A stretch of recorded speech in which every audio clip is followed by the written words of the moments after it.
Hey, Gus from this old chopper. Here we are. We got the carbs back from Dave. Dave fixed them all up.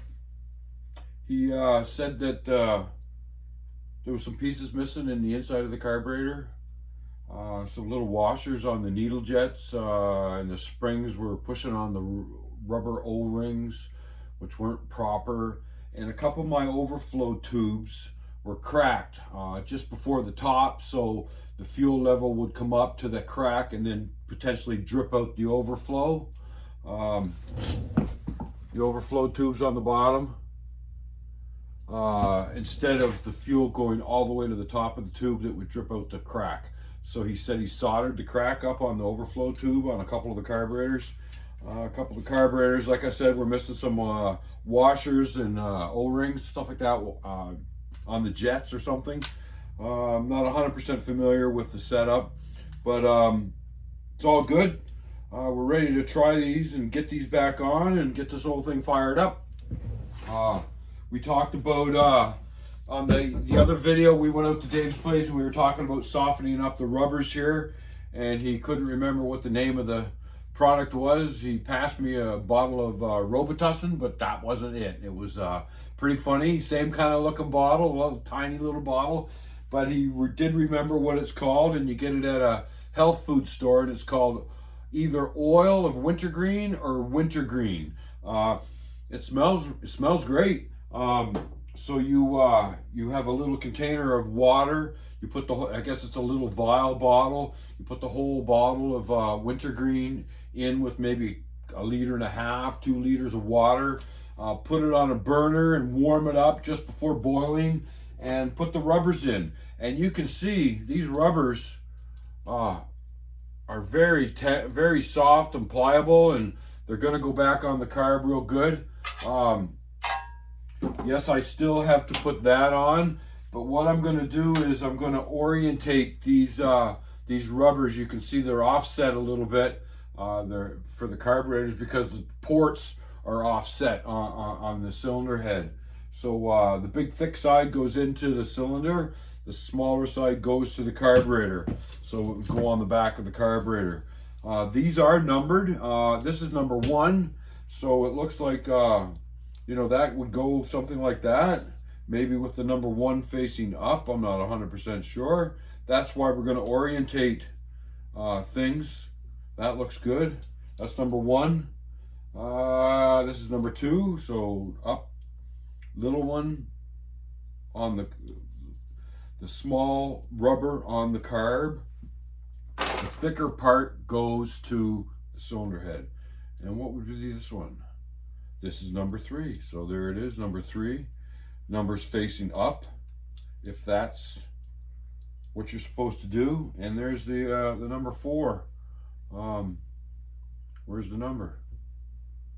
I don't see a number on number 4. Well, anyways, so the thick part goes on, and it looks like, oh, there's the number 4. So there it is. So that potentially would be the way those rubbers go on. All the numbers are facing up. The clamps aren't on, but that's okay. We'll get the clamps on. Like I said, I just want to orientate these, see how they look. And they're looking pretty good. They are. Like I said, I gotta get this one, the number 1 cylinder, with that aluminum piece, which is right here. Get that in there. Like I said, I got some JB Weld I'm gonna put in there. Wires in my way. Anyways, like I said, then that goes in there like that. And then the clamp goes on it. Just like that. Something like that.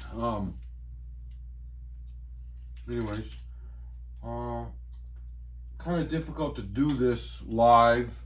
Like I said, I'm going to get the clamps, get this all put together. Hopefully it works out with the numbers facing up. It looks like it does. Orientation looks pretty darn good. Anyways, and I don't know if I showed you these or not, but I got these in. My buddy Paul Swallow down in Massachusetts got these for me. Ordered them online. They wanted to charge, these are $10 each. They wanted to charge me $60 to send all these to Canada. So $40 were the filters and $60 to get them up here in Canada. My buddy Paul, I paid Paul, he bought them for me, he shipped them up half, not even half, quarter of the price. You know, so, you know, you talk about free trade and try to make it more friendly between the two countries, but that's not friendly. You know, anyways, thank goodness Paul helped me out and got them up here. So yeah, so we're just gonna we're gonna probably try these, put these on. I got, like I said, I got a JB Weld that in there. I don't really, it's got a little bit of slack in it. It can go left and right, you know, 20 thou or so. I'm gonna put it on the carb. I'm gonna find out where it wants to be, and then I'm gonna JB it and get it in place. It takes an hour for it to set up.